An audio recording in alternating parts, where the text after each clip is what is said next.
అదే RTV app వార్తల్ని క్షణాల్లో చదివే అవకాశం ఉంటుంది. ఒక న్యూస్ పేపర్, ఒక టెలివిజన్ ఛానల్ మీ చేతుల్లో ఎప్పుడూ ఉంటాయి. సోమశిల వెనుక జలాల్లో ఎర్రచందనం అక్రమ రవాణా జోరుగా సాగుతుంది. తాజాగా రాజంపేట నియోజకవర్గం నందలూరు పరిధిలో ఉన్నటువంటి సోమశిల వెనుక జలాల్లో అటు చేపల మాటున అంటే చేపల బిజినెస్ కొనసాగిస్తూనే మరోవైపు ఎర్రచందనం అక్రమ రవాణా కూడా జోరుగా సాగుతుంది.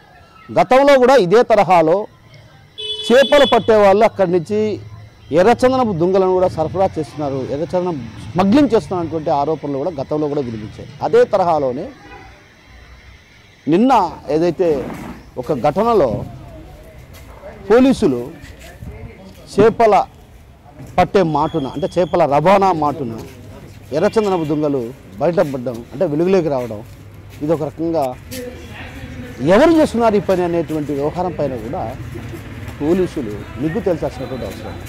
గతంలో ఎర్రచందనం అక్రమ రవాణాకు అడ్డుకట్ట వేయాలన్నటువంటి ఉద్దేశంతో అప్పటి 2014లో టాస్క్ ఫోర్స్ టీంని ఏర్పాటు చేశారు. ఆ తర్వాత అధికారంలోకి వచ్చిన వైసీపీ ఆ టాస్క్ ఫోర్స్ టీం పక్కన పెడితే పెద్ద ఎత్తున ఎర్రచందనం రవాణా జరిగింది.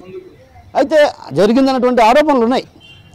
అయితే మళ్ళీ టీడీపీ అధికారంలోకి వచ్చాక యథేచ్ఛగా ఎర్రచందనం అక్రమ రవాణా జరుగుతున్నటువంటి పరిస్థితులు కనిపిస్తున్నాయి. ఎందుకంటే సోమశిల వెనుక జలాల్లో వీళ్ళు ఏదైతే దుంగల ప్రాంతాలు అటవీ ప్రాంతంలో నరికినటువంటి దుంగలను అక్కడ వేసి ఆ తర్వాత ఇంకో ప్రాంతానికి తరలించి అక్కడి నుంచి చెన్నై వంటి ప్రాంతాలకు తరలించి సొమ్ము చేసుకున్నటువంటి ఆరోపణలు కూడా బలంగా వినిపిస్తున్నాయి. ఎందుకంటే చెక్ పోస్టులు ఉన్నాయి, ప్రధానంగా ప్రతి చెక్ పోస్టులో కూడా అటవీ శాఖకు సంబంధించిన చెక్ పోస్టులు ఉన్నాయి. కాబట్టి ఆ చెక్ పోస్టులో ఎక్కడైనా పట్టుబడితే ఇబ్బంది. కాబట్టి ఇది సేఫ్టీ, ఏదైతే నదీ తీరం కాబట్టి నీళ్ళల్లో దుంగలను వేసేస్తే అవి వెళ్ళిపోతూ ఉంటాయి, ఎక్కడో ఒకసారి వాటిని తీసుకోవచ్చు అన్నటువంటి భావనతో చేస్తున్నారా, లేకుంటే వాటిని దాచిపెట్టి ఆ తర్వాత తరలించాలనుకుంటున్నారో తెలియదు. కానీ మొత్తానికైతే మాత్రం చేపల బిజినెస్ మాటున పెద్ద ఎత్తున ఎర్రచందనం అక్రమ రవాణా సాగుతుంది. అయితే ఆ నేపథ్యంలో అధికారులు చేపల మాటున జరుగుతున్నటువంటి ఈ వ్యవహారం పైన కూడా ఖచ్చితంగా దృష్టి సారించాల్సినటువంటి అవసరం ఎంతైనా ఉంది. కెమెరా పర్సన్ రాముతో కిషోర్, ఆర్టీవీ.